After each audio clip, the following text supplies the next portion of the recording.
Hello, I am Xarkun and this is World of Warships Legends. Today I want to talk to you about the new Pan-Asian destroyer line, and specifically about the Tier 6 Pan-Asian destroyer Gadjah Mada, which I think is a fantastic ship. A little bit of overview on this line. The ships that compose the line are all made up of different sort of ship hulls from different nations. For example, the Tier 3 or the Tier 4 destroyer is actually a Minakaze. The Tier 5 destroyer is a Gnevny.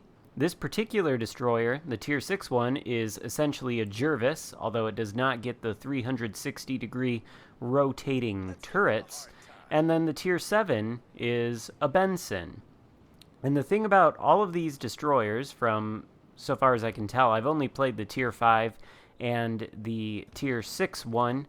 I think those are enough to give me a good indication of what this line is all about. From what I can tell, these are very excellent gunboats, and a lot of that has to do with the smokescreen generator, which we'll talk about in time. I'm going to show you a series of clips in this video to talk about the Gadjah Mada specifically, and what it does well, what it doesn't, and maybe we can tie that in with the rest of the wider line. So for this first sequence, this, I believe, was actually the very first game I played in the Gadjah Mada, live on my Monday stream. And those of you who were there will remember this game, and the question you're going to probably have was, are the results of this game a fluke? Because note, as we shoot at that Shiratsu-U, we instantly light 2 fires. And as soon as that happened, I was thinking, well, that is an excessive amount of fires for these guns to start right off the bat. Is this a fluke, or is this actually a thing?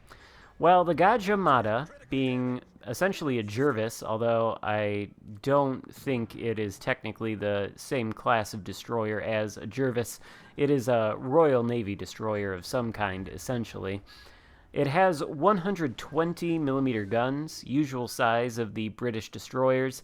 They have pretty floaty shell arcs. They hit for, I think, 1700 HE alpha, and it's pretty potent, especially because there are 6 of those guns, and 6 guns is 1 gun more than most destroyers at Tier 6 have, and they have an 8% fire chance. I think they reload in 4.5 seconds, so you take all 6 of those shells, and the rather speedy reload time plus the 8% fire chance, this thing is actually very good at reliably starting fires.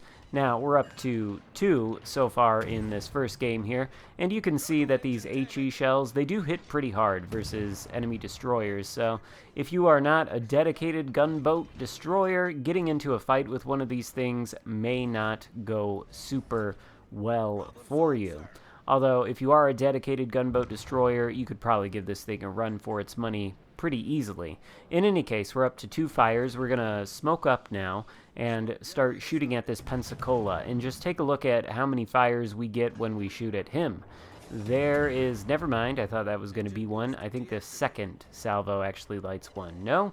Is it the third? I know we're going to get a lot of fires on this guy, I just can't exactly remember. And no? Still no fire. In any case, we are doing damage. We're penetrating his hull here, and we're taking away his hit points. So these guns, pretty effective. Finally, there's a fire on the bow, and so we aim more toward the stern. We get another fire. So 2 fires once again. Are we going to get a third? No, but we do take down the Pensacola. We'll shoot a little bit more at this Fuso here as we sit in the safety of our smoke screen, which I do want to talk about in a second, because these smoke screens are unique. You'll notice that stock, the Gadjah Mada, comes with 4 of them, and people were asking while I was playing this during the stream, why is that? I did not know at the time, but I do know now. Another fire on the Fuso, by the way, and here we are near the end of the game. You can see we subsequently lit a couple fires between the time we shot at the Fuso and now in this game, and we're up to 10 fires, but we're going to finish this game with 12 fires, and this little sequence is going to show that in action. very low health Dallas. No reason to be afraid of shooting at low health cruisers like this, especially in a situation like this. He is going to be able to shoot back at us once, and he is going to do a fair amount of damage to us, but we're able to take him out quite easily and also score our 11th fire.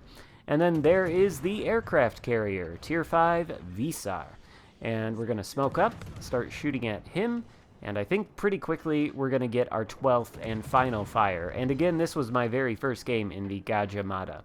Now, every time you take it out, should you be expecting 12 fires, which frankly I think is an excessive amount of fires for a little destroyer like this? No, you probably shouldn't be expecting 12 fires, but you can note that these guns are good and consistent at lighting fires. The AP isn't bad either. These are the results of the very first game I had in the Gadjah Mada. You can see that the results are pretty good. Not a lot of damage, though. That is something to be said about this destroyer. Speaking of damage, we've seen the guns, but what about the deep water torpedoes? Well, these torpedoes are only capable of hitting battleships, cruisers, and aircraft carriers. They are not capable of hitting destroyers because they travel too deep under the water. They're also very stealthy, I think 0.8 kilometer detectability range, so that doesn't give you a lot of time to dodge, but they don't exactly hit the absolute hardest. You can see we launched them against this Baltimore here. He's full health. It takes 4 of them to send him to the bottom of the sea, but note all 4 floodings. I think these torpedoes have a 15k alpha strike, so you take that, subtract whatever the torpedo damage reduction is on a ship that you might hit, and, well, frankly, these torpedoes don't feel like they do a whole ton of damage when they hit ships with better torpedo protection, but they do start floods, and they are very stealthy.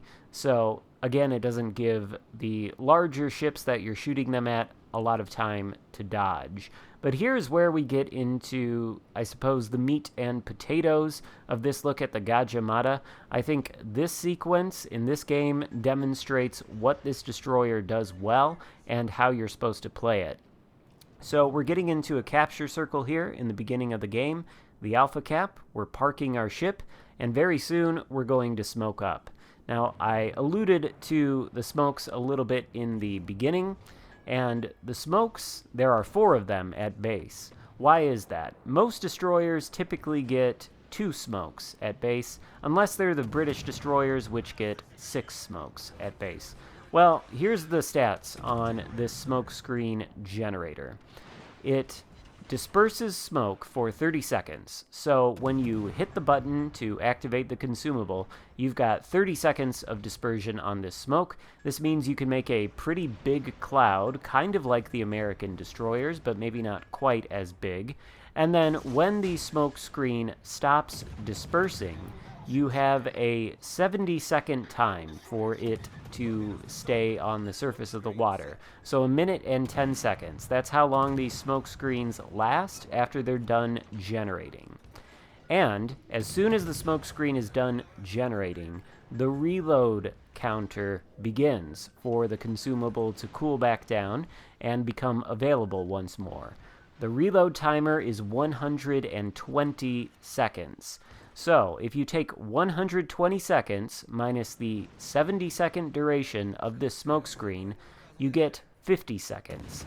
So, that is to say, if you deploy one of those smoke screens and you sit in the smoke screen for the full duration, then by the time the smoke screen is gone, you only have to wait a little bit less than a minute to have another smoke available, which is a huge amount of time shorter than your typical destroyer smoke screens. Like the Americans, for example, by the time one of their smoke screens is done smoking and goes away off the surface of the water, you have to wait a much longer reload, or you have to wait a much longer time for it to be available again. Same sort of thing as the German smoke screens, the Russian smoke screens. These are excellent smoke screens. Essentially, the time between cooldown, and you can see it here, we only have less than 30 seconds before we've got another smoke available. Essentially, the reload time on the smoke screen consumables give you smokes almost on demand. provided you use them correctly and you are able to utilize them for their full duration. You can take 1 minute, a little bit less than 1 minute to reposition, deploy another smoke screen, and continue firing with the guns. These smoke screens provide a tremendous amount of utility and, well, utility for you personally. They're not necessarily that useful for your teammates, but if you pop one, you're able to hold down a position, shoot at ships pushing into you. You can light a lot of fires. You can also launch torpedoes at them, and again, we'll see these torpedoes in action, this time against a battleship. We've got a Vanguard out there. We predicted he is going to turn out toward the left of the screen, and that is precisely what he's doing. So we've set the torpedoes right in his path as we begin to fire at him with the high explosive. He's at roughly half health. He probably didn't see the torpedoes until just a second ago, and just like that, he goes down. So the torpedoes, I feel like these are not really the main armament of the ship. They're nice, but again, they can only damage battleships, cruisers, and aircraft carriers. That makes them useless against enemy destroyers. Do not bother launching these torpedoes against enemy destroyers. They are incapable of damaging them. So what I think this ship is for is to launch the torpedoes at larger ships when you have the opportunity, get floods, maybe even dev strike them if you can line up a good torpedo volley like I did against the Vanguard, and then use the guns to start fires from within the safety of your excellent smoke screens. That is essentially how I think this destroyer plays, and I do believe that is probably how the rest of the line plays. It seems like the Tier 5, which I've also played, a Gadjah class destroyer, no less, so that right there indicates that it's a gunboat, although it does have better torpedoes, of course, than the actual Gadjah does. In any case, I'd say these are more gunboat destroyers than they are torpedo boat destroyers, despite the gimmick of these deep water torpedoes with their unique characteristics. If anything, these are more of a hybrid role, and I have chosen as the commander for my ship the gunboat-centric Pan-Asian destroyer commander. I don't really want to attempt to pronounce his name, but if you take a look at the skills of both commanders, you'll see which one I'm talking about.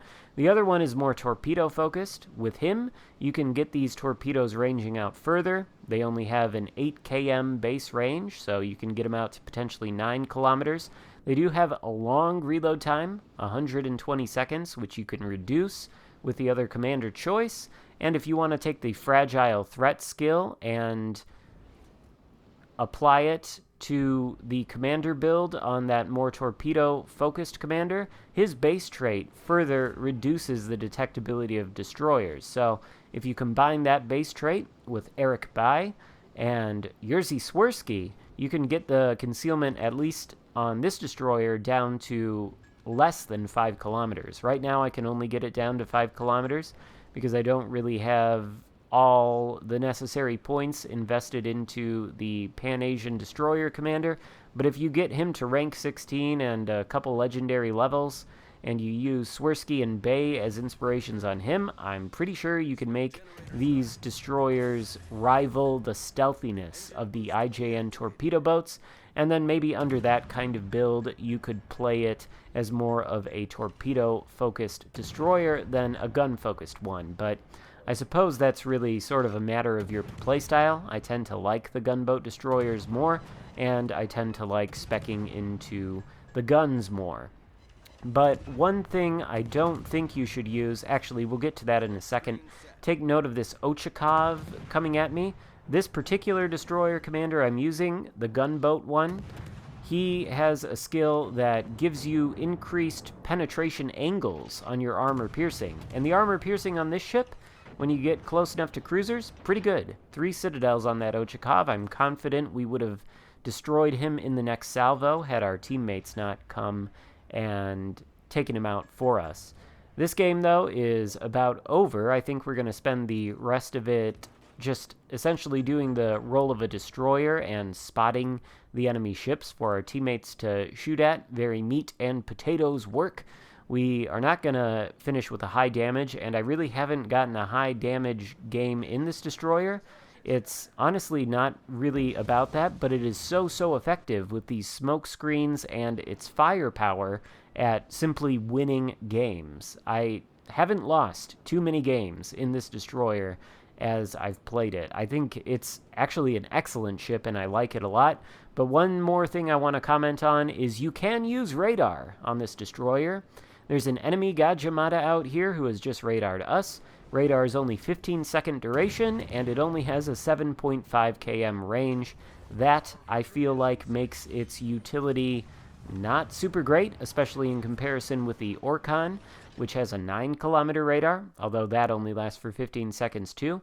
The smokes, I think, are just too good on this ship not to use, and that is how I would recommend you use it. Let me know what you think about this destroyer and the Pan-Asian line in the comments. So far, based on playing the Gadjah Mada and the Fushun, I think it's called, at Tier 5, I think this line has potential, and I really am enjoying it so far. Hope you enjoyed the video. If so, give it a thumbs up. Consider subscribing if you haven't already, and I'll see you next time. Goodbye.